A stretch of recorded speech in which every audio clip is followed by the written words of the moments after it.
Abbiamo vinto una partita importante, che fosse una partita difficile in questo campo lo sapevamo anche che dovevamo presentarci concentrati e con l'atteggiamento agonistico, l'approccio agonistico pronto. I primi 2 quarti abbiamo fatto fatica a entrare in ritmo nella partita, credo molto merito anche per l'agonismo che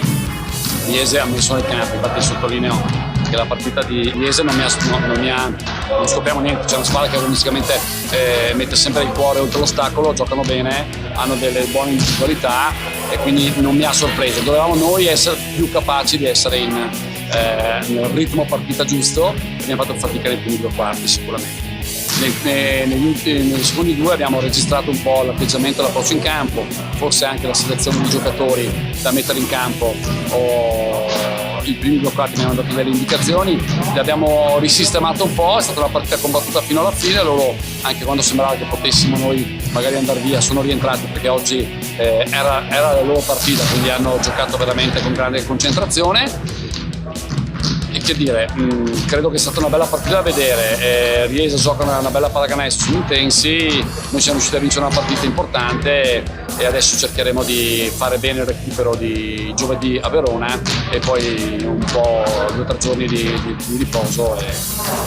bene così, una buona domenica. Sicuramente siamo stati una buona partita di allenamento in vista dei playoff. Prima di tutto complimenti a voi che avete vinto la regular season in maniera matematica, meritatissima. E noi avevamo preparato la partita sugli adeguamenti per limitare Campiello, abbiamo fatto in post basso perché sapevamo che tante volte la palla la mettevano in area dove noi abbiamo serie difficoltà di adeguamenti di stazza. E abbiamo beccato una bella giornata per quanto riguarda i tiri a 3 punti dei nostri esterni, abbiamo provato a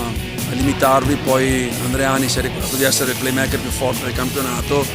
e ci ha fatto quelle 2 o 3 bombe consecutive che alla fine ci hanno tagliato i piedi e basta, comunque